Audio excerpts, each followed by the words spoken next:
Hi guys, and welcome back to my Let's Play of Pillars of Eternity. In the last episode we were joined by a new companion, Sagani, a dwarf ranger. I hear footsteps. Something is walking around close by. That upsets me a bit. Let's go find it! I shall be quiet as a calm sea, which is not. No. Ooh, I found it. Show 'em how Killer. it's done!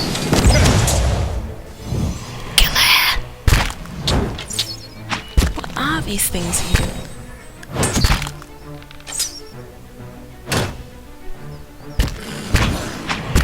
Can't get a good shot at this. Fingers and very creepy.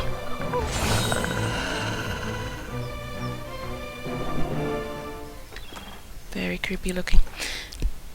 Is there such a thing as like a bestiary? No, that's me. There is. Ooh. Mm.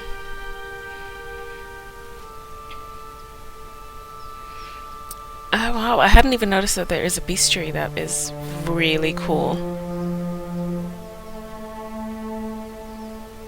Very cool. I am going to read the shit out of this later. Not gonna do that on camera.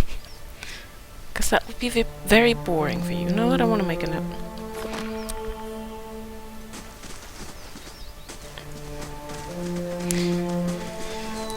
Okay, let's see. Following your lead. All of you.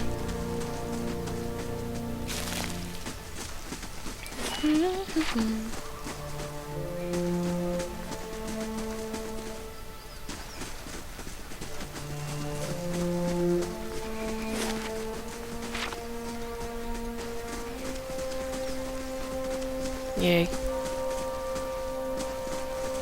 Idea, what are you doing? What are you doing?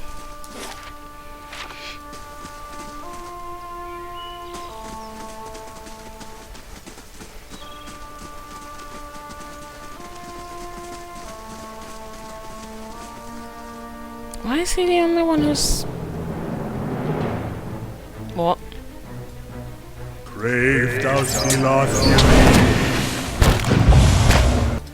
Idea, you might want to unstealth. You're not getting through me.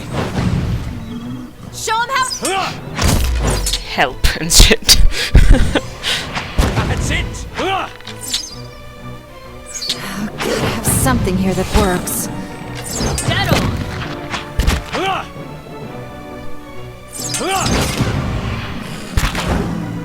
And it's dead. Good.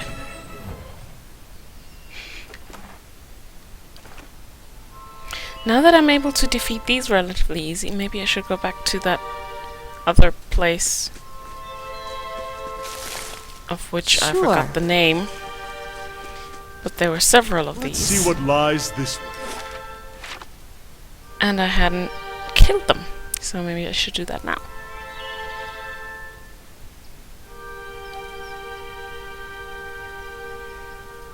Or well, not now, but next opportunity I get. Ooh.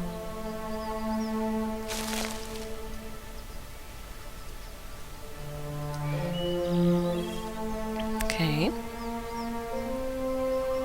Oh. Kill it. Have something here that works.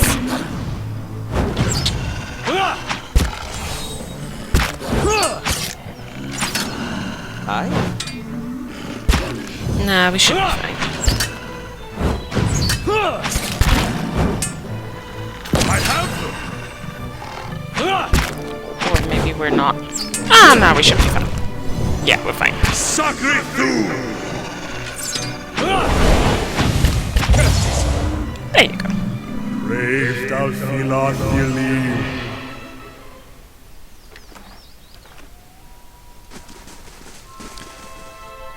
I'll take a peek.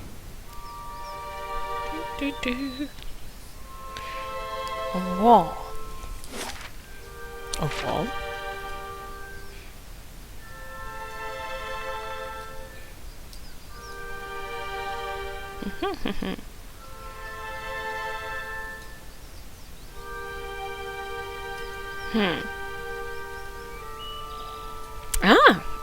There is something. Yay! Wine dregs swirl around the bottom of the clay jar. Ooh. And what's this? Potion of iron skin.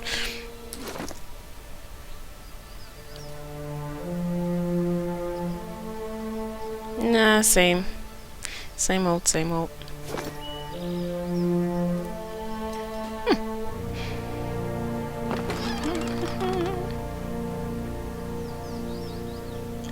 Scroll of insect swarm. There you go.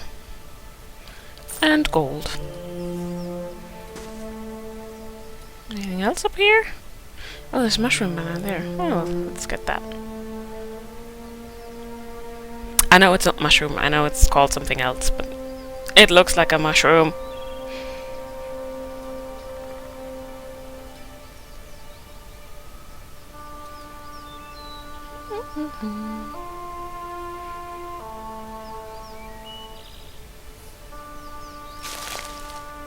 There we go.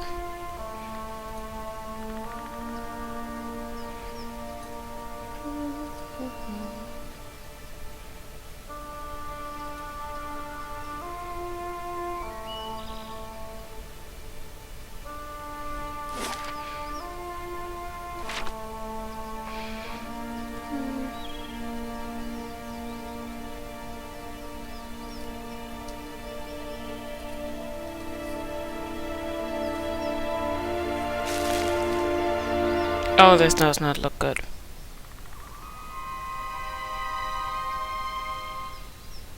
I'm here. I suppose we could maybe isolate one of them? That one, maybe? After an Izumak. Oh no. Oh no. That was a dumb idea. We're all gonna die. All of us. Everyone's dead. You two wanna help out?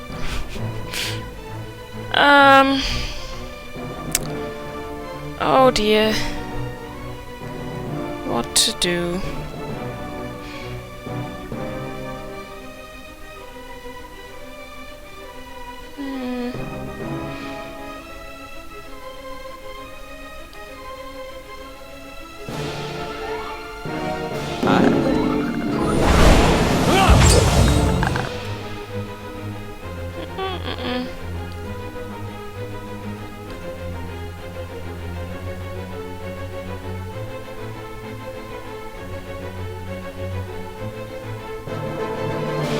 Wait, where did the blight thingy come from? I'm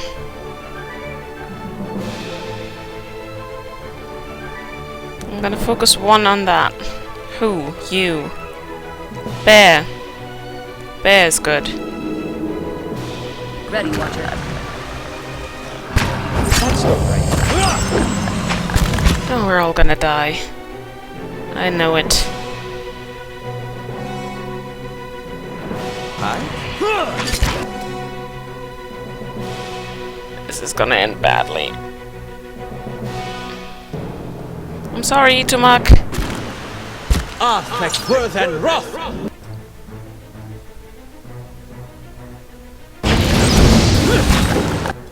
Where did that flame blight thingy come from?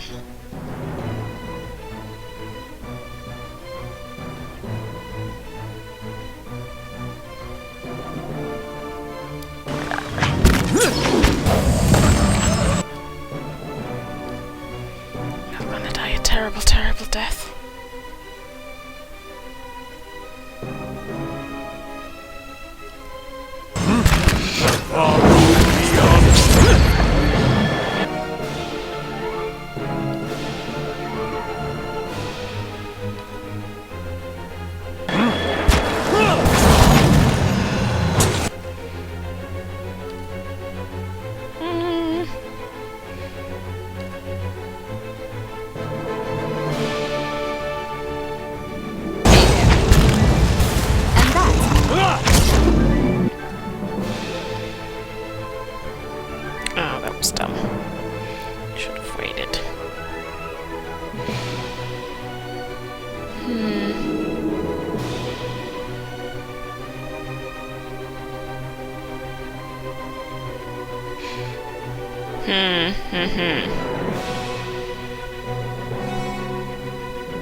Oh boy, oh boy.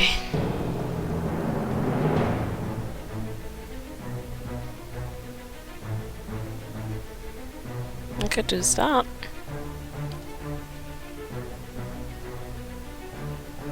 Oh, was it just for one ally? Oh, it's just for one ally. No, forget about it.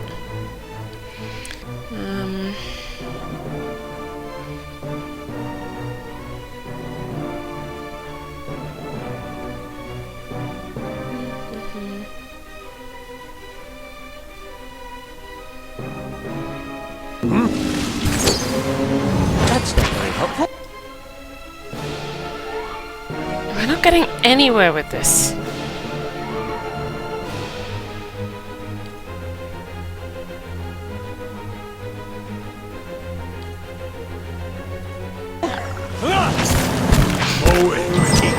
Anna!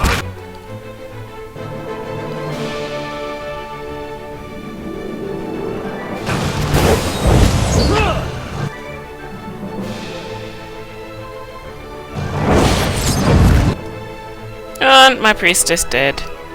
Good job, everyone. Not. Sacre!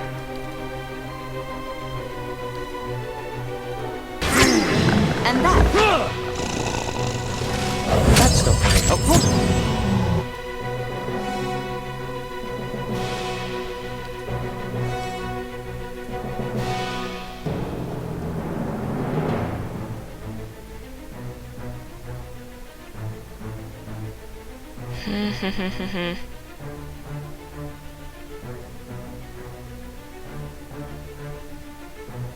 I'm here.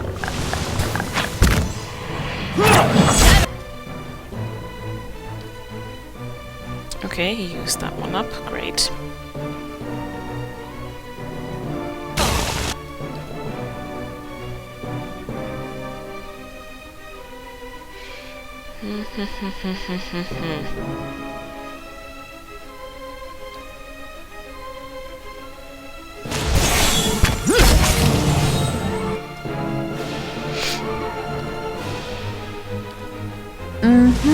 Dead on.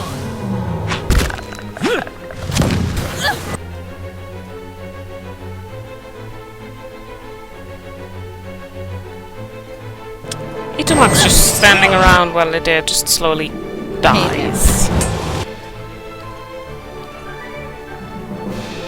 Hey there.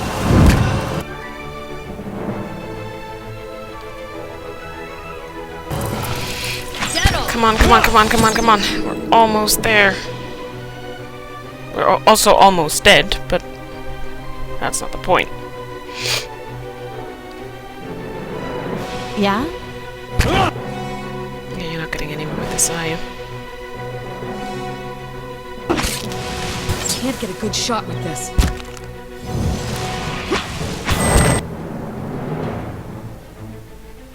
Can this one just die already?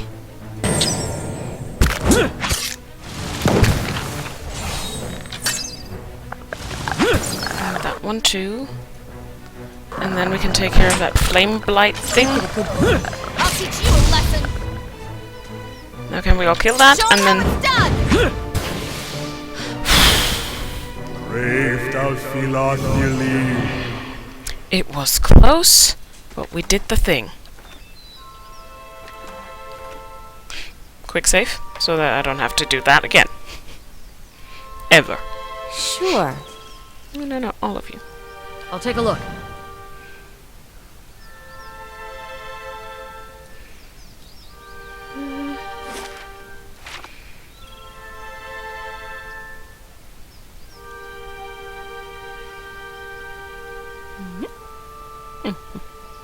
Ooh, I found a little farm or something. Something. Oh yeah, it is a farm.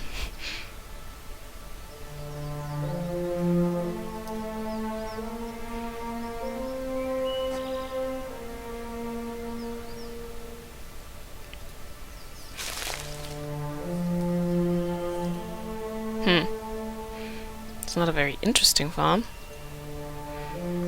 Oh, there it is. A sparrow's nest is tucked between two angled slats. Like I said, not a very interesting farm.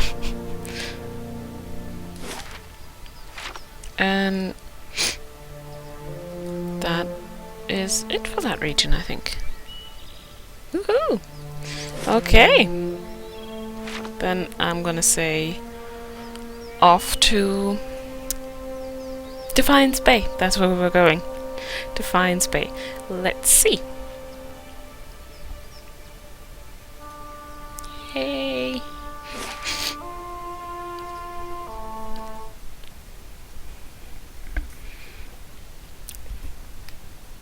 Defiance Bay. Proper city. That reminds me.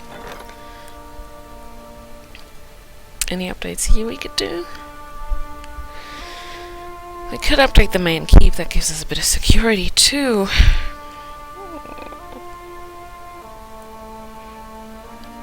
Yes, let's. Took a lot of my money, but meh.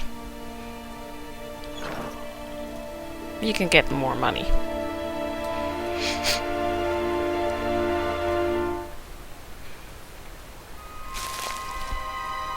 I should probably go out of stealth mode now, because we're among people who are nice people, commoners, and... Ooh! Souls! A Strand Miramelis. You see a lavishly decorated room, walls hung with tapestries, ornate oily lamps, creating a warm, relaxing atmosphere.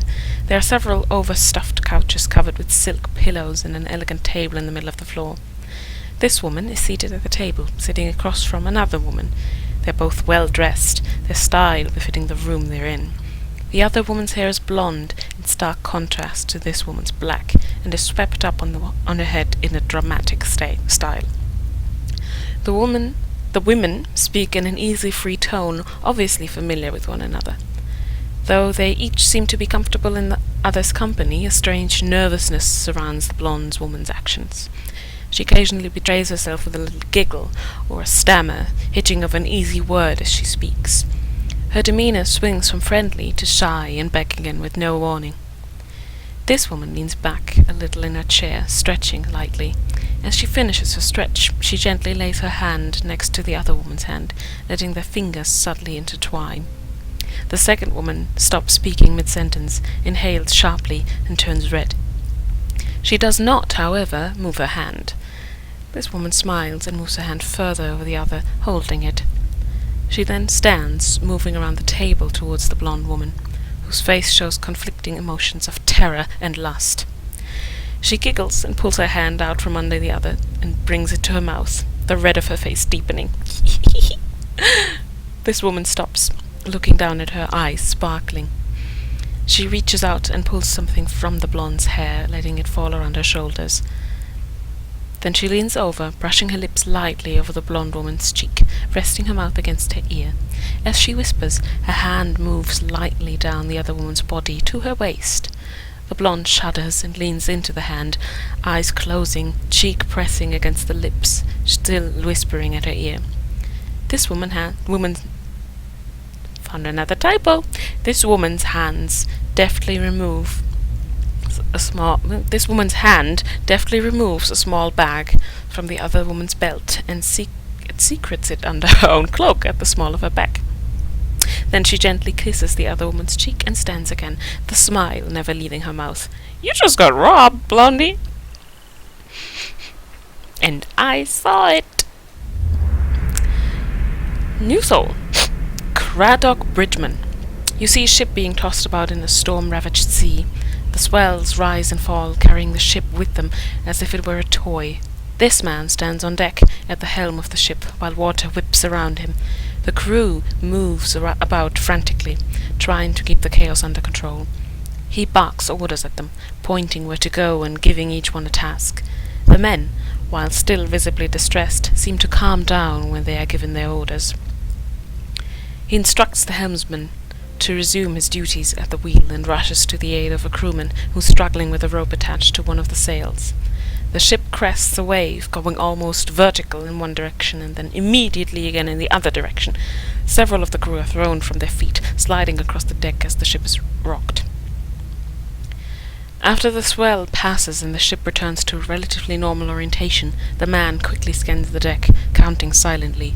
No one has been lost this time, thankfully. He looks in the direction they're headed, seeing no reprieve from the storm in sight. His jaw squared and his upper lip stiffened. He returns to the helm and takes the wheel again. That's some intense shit.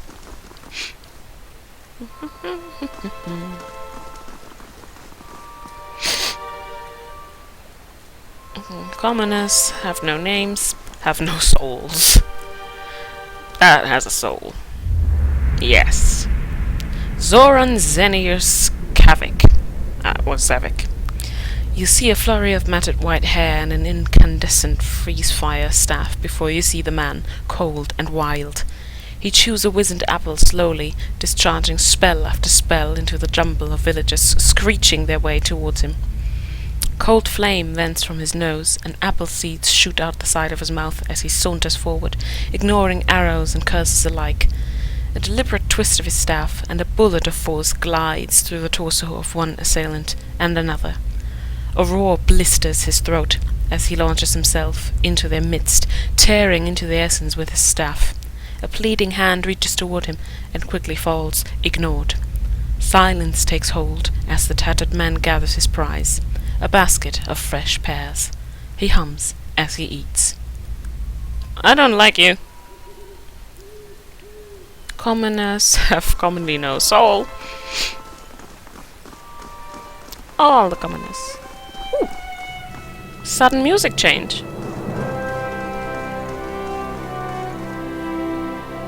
I'm guessing then that means we're at the gate.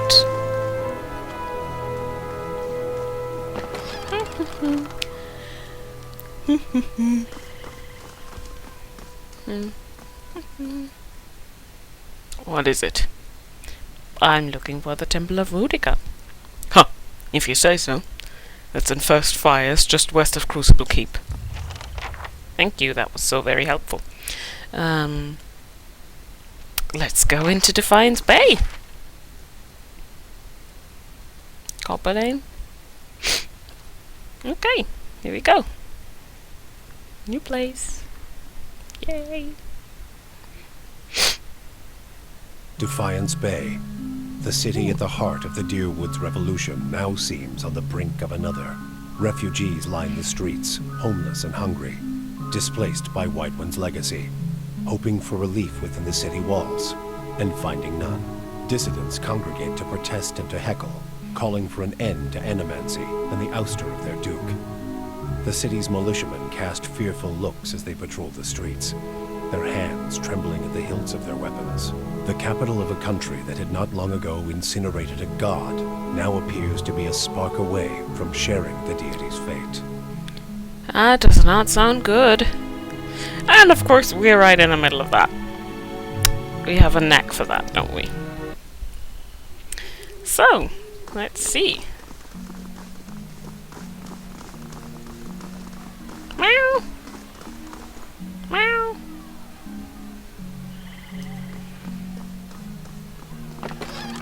It's a miracle I'm not getting in trouble for taking all this stuff. Defiance Bay. If ever there was a dry field in need of a cleansing flame, you have found it. Someone does not like Defiance Bay.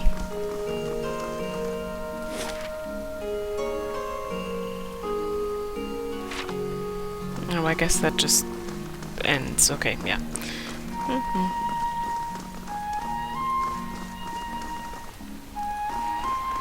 There's a gathered mob.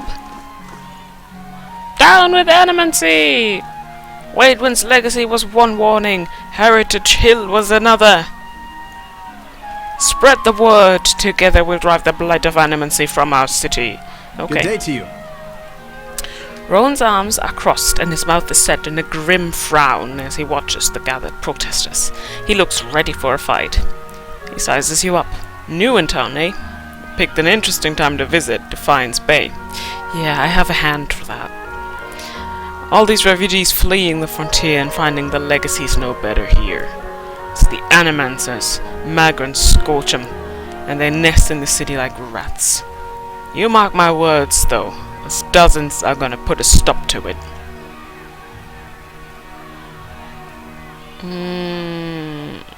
What are you doing out here? He gestures at the crowd, which buzzes with angry chatter, trying to get folk to see reason. We're in the midst of a crisis, and instead of purging the nefarious forces from our city, the Duke is granting Animance's dangerous liberties. What do you know about animancy? It's the study and manipulation of essence, which any sane person will tell you is the pure purview of the gods. The Adherents at least have the sense to outlaw it, which is the only good thing you can say about them. It's not like magic, chanting, or the soul readings of ciphers do. It's been around since ancient Angrithan times, which is why you'll see Animances tinkering with old Angrithan artifacts. Kana raises a fist to cuff discreetly into it. Half-truths. All. But he's an enthusiastic performer. I'll give him that. Rowan shakes his head. Trouble is, the Animances got no idea what half those artifacts actually do. Not that they'll admit it. Our empathic friend is correct about one thing at least, says Aloth. Tell me about the dozens. Rowan taps his chest. We're an organization of interested citizens who want to free Defiance Bay from the dangerous influences of Animancers and the tyranny of the aristocrats who support them. We also consider ourselves a militia of sorts, seeing as the Crucible Knights are little more than a flock of preening nobles in training these days. Just like a militia, the dozens, Adair says. Except for the training. And the discipline. And the code of honor. I'm getting the hint that Adair does not like the dozens very much. Rowan's eyes gleam, and we're always looking to expand. The more people see things our way, the better for the state of the country. You have any interest in hearing more, stop by Admeth's Den sometime. The expedition hall. Lot of free thinkers in there. Can set straight all the nonsense the nobles and the Animances want you to believe. Might even be some paid work there for motivated types. Yeah, I don't think I want to get involved in that. No. I'd like to know more about Defiance Bay. Rowan says, this is the capital of the Free Palatinate of the Durwood. We started out as the capital of the Adherent colony, but we booted the Flacket Scepter, I have no idea, from these lands 150 years ago. These days we're a major port receiving trade and visitors from all over the world, but we, some of us anyways, strive to hold on to the pioneering spirit that earned us our freedom a century and a half ago. The city's divided into 5 districts: Copper Lane, First Fires, Andra's Gift, Brackenbury, and Heritage Hill. Tell me about Copper Lane. I think that's where we are right now. This here's Copper Lane. He taps his scuffed boot on the cobblestone. It's primarily a market district, but you've also got the Expedition Hall directly north of here, where you can join treks into the wilds. That's also where my fellow dozens, martyrs, and I tend to meet up with other concerned citizens. They call themselves martyrs. That alone is too pretentious to be legit. He points a long domed building west and north of your position. And that's the Hall of Revealed Mysteries. Eerie place, you ask me. But they've got the biggest library in the Durwood. I like libraries. Kana laughs. Eerie indeed. It might be less so if more kith stepped inside. Perhaps we ought to visit. Darian, you see just what mysteries are revealed. And tell me about First Fires. That's where the revolution started. Hence the name. These days it's overrun with politicians and panderers, but we'll take it back someday. That's where you'll find the Ducal Palace, the Valian Embassy, and the Crucible Keep. Crucible Knights were the original freedom fighters in Defiance Bay, but now they're just strutting peacocks with their eyes on fancy titles and their heads up their asses. There's an old temple of Rudica there too. We keep it real nice for her. Tell me about Brackenbury.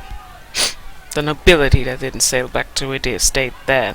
Most of the families there trace their lineage back to old imperial times. Other than a lot of has-been nobility, they've got Hedred House, where Lady Webb and her spies operate, and Brackenbury Sanitarium, the main cesspit of animacy in the city. He spits on the cobblestones. Andra's Gift got the name because it was a wetland that was drained back in the Imperial days. Now it's a seedy district populated by sailors, common folk, more than a few thugs. But it's a fun place too, if you know where to look. He winks an elbow at you. Oh, he winks and elbows at you, not he winks an elbow. I was like, how do you wink an elbow? Look for a place called the Salty Mast when you're there. Other than that, it's mostly warehouses and abandoned homes. Salty Mast, is that a euphemism? Heritage Hill. He shivers. He used to be one of the more prestigious districts in the city. Heroes of the Revolution claim plots up there, next to an ancient Engwithan tower in the city cemetery. They have the best views in Defiance Bay.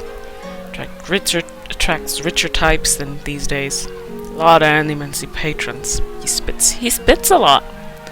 He glances at the crowd and lowers his voice. You wouldn't have heard, but something happened over there a couple months ago. The authorities sealed it off, and they're keeping their mouths shut. Mark my words, animancy's to blame. Right. Let's talk about something else? No, that was all? Okay, farewell! I do not want to get involved with these dozens. I don't think they're trustworthy and nice. Alright, I'm gonna look around a bit. But I'm probably not gonna start any quests just now. Catacombs. Catacombs are always good. The calm waters smell faintly of refuse. Well, shit happens, as they say.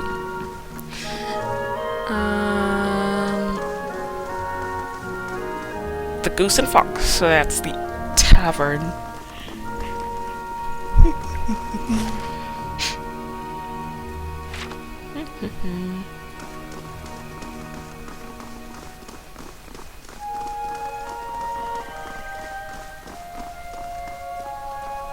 Ooh, Broken Branch. That's a cool name. You see a dark figure moving quickly around the room, grabbing items and placing them in a sack. The room is in complete disarray. This elf is lying on the floor in the middle of the room. Her breath comes in shallow, hitching gasps, and her face is wet with tears. Her head slowly tilts to the side, her attention drawn to the noise on the far side of the room. She watches the figure move about, removing all the valuables from her chest. She slowly lifts her hands from her stomach, bringing them in front of her face. Her head shakes weakly as she turns it back to look at her fingers covered in her own blood. Her breath hitches again, and she lets out a quiet, mewling sound. The dark figure stops in its search and turns to look at her, hisses something at her. The figure walks back to the elf and stands over her, tilting its head as if it had completely forgotten she was there until she made the sound. He kneels next to her, stares at her unfocused eyes, and reaches out a hand to her stomach. Without a word, and without breaking his gaze, he pushes 2 of his fingers into the gaping wound in her abdomen. Ow! Her mouth widens in a silent scream, a rictus of pain etched on her face. In a moment, her entire body goes limp as she succumbs to the pain and faints. The figure stands, staring at her one final time, then spits on her before turning to leave. Oh, I'm sorry. Oh, very unpleasant.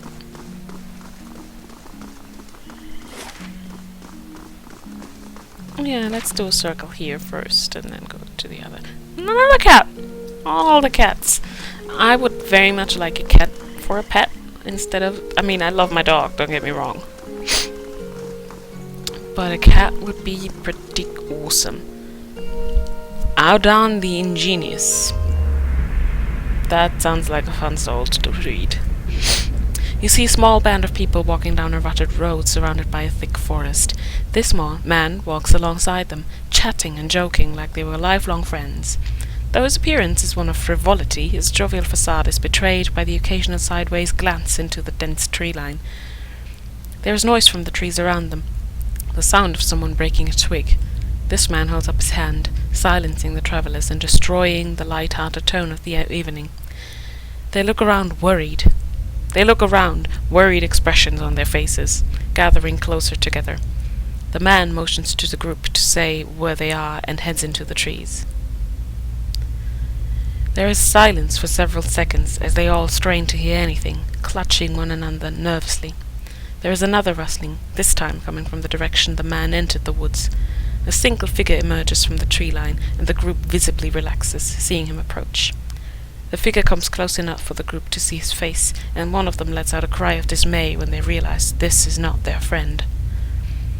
No sooner has the sound left his mouth than another group emerges from the woods, weapons drawn surrounding the travellers. As none of them are armed or in any state of fight, they are quickly subdued, bound, and relieved of their valuables. With a laugh, the bandits disappear back into the woods, leaving their quarry on the road. Safely back inside the forest, they meet up with the man. He smiles, mocking the gullibility of people who will trust a complete stranger as long as he buys them a drink. Ha! He takes his share of the spoils and leaves. Well then, I know who not to trust.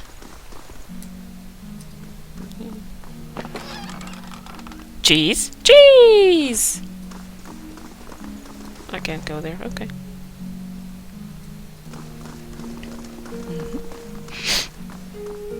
The shields have been battered and scarred in long-ago battles. Okay.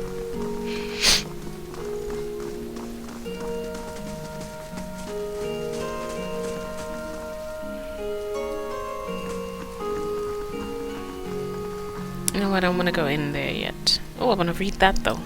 Let me read that. Erdmith's Den. Yeah, I kind of knew that already. Okay, that's where it ends. There's a lot of shields.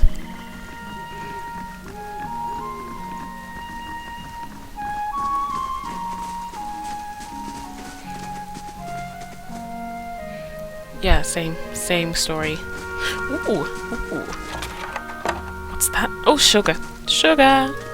Dee dee dee dee dee dee. Oh, honey, honey. And oil. Can almost cook stuff with that.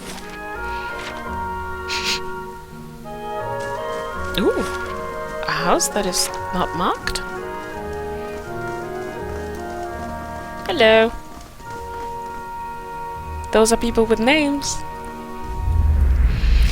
Matthias Nicholas. Oh, that is a wall of text. You see an immaculate inn, dark wood counters gleaming, patrons rowdy and smiling. Two men stand behind the bar joking as they pour drinks, features so similar they must be siblings. The younger snatches up an armful of drinks and walks them around the room, chatting happily as he hands out orders. Just as he sets down the final ale and turns around, a red-faced Almawa charges through the door, trailed by three sour-looking elves slamming directly into him.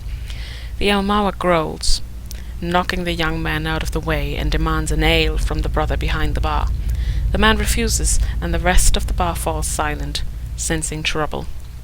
The older brother again asks the Almawa to leave, the younger brother placing a firm hand on his back and pushing him towards the door, and the scene freezes. With a sickening crack, the man is knocked backwards into the wall, neck snapping backwards before he falls to the floor. He does not get up. The action is immediate as the other patrons come to the barman's aid, dragging the Almawa and his compatriots out the back, but the damage is done. The carpet oozes with blood, slowly seeping into its fibers as one brother dies and the other falls to his knees, horror piercing his eyes. But the time he gets up, the Almawa is long gone. Oh, I'm sorry, Matthias. Kondar freed. So, you see two men walking slowly down a stone corridor. They move cautiously, frequently looking behind themselves. One of them is this man, who stops bringing a piece of parchment closer to his light, enchanted helmet so he can read it, while the other keeps walking, glancing over his shoulder. The first man looks up from his parchment in the middle of a sentence and stops, his expression changing from caution to fear. He starts to call out a warning, but it is too late. The Zorib, who appeared from the darkness before them, rushes forward and pushes its small sword into the stomach of the other man. In the squeals, seemingly repulsed by what is happening, and quickly backs away, leaving the sword protruding from the man's abdomen. The parchment falling from his hands, he leaps forward, catching his friend as he falls. The wound isn't serious. In fact, it doesn't even look like the blade has gone far into his flesh. The man turns his attention back down the hall, looking for signs of movement. Nothing re-emerges from the darkness, so he stands astride and found another typo. Nothing re-emerges from the darkness, so he stands and strides down the hall, determination etched on his face, sword and shield at the ready. The corridor starts to widen, and as he enters, a whining yowl erupts from the darkness as the far side of the room. He slows, inching forward towards the sound. The light reveals a Zorib against the wall, holding a smaller one behind it with one arm. The larger Zorib has placed itself between him and the smaller one, attempting to shield the child with its body. Oh, the determination fades from the man's countenance as he lowers his shield and sheathes his sword. Putting up his hands, he slowly backs away, leaving the Zorib to care for its young.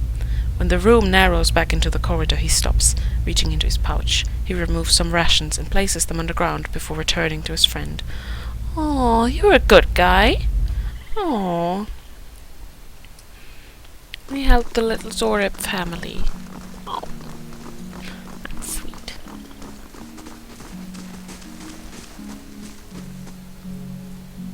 You two have names too. So, Hilda. You see a dimly lit room with extravagant decoration. Pillows of silk brocade cover the floor surrounding a large velvet-covered divan.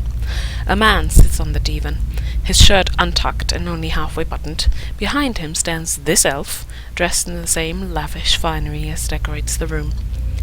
Her lips gyrate gently, dancing slowly. Or her hips, not her lips. I just want to say, how do lips gyrate? But hips can do that. Her hips gyrate gently, dancing slowly around the man as she begins to sing. He looks up at her blearily, intoxication clouding his vision. He smiles, tunelessly humming along with her. Her words are too low to hear clearly, but as her singing grows more intense, the lights in the room seem to dim even farther, and everything loses focus. She takes his face in her hands, singing directly to him, running her hands down his shoulders and arms until she's holding his hands. The man's eyes grow heavy, and he quickly succumbs to sleep, slumping backward. She holds his arms, catching him as he falls, and gently lays him down across the divan. She stops singing when his head hits the pillow, and suddenly the lights brighten back up, and everything snaps back into focus. She slips her hand into his jacket, retrieving an item that she places in a small box sitting on a nearby table.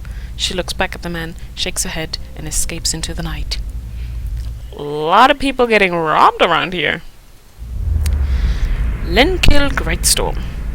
You see a man stumble, knees bleeding, clothes torn, eyes dead. His skin is damp with sweat, but he pushes onward. His back is arched, defeated. At his side hangs a bow, strings limp from disuse. He trips through the undergrowth sightless, ignoring all but the sound of his own anguish.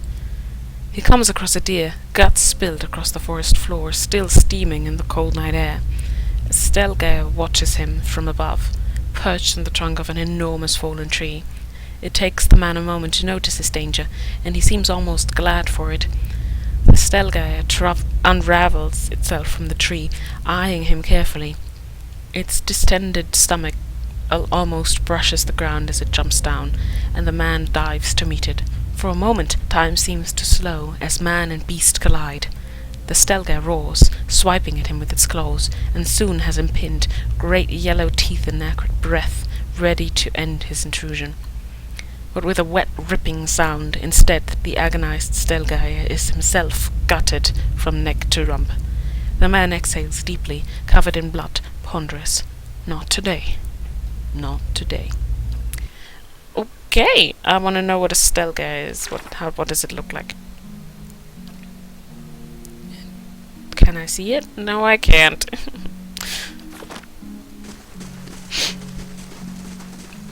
those are probably people that want to sell me stuff. I don't want to buy stuff. Not just yet.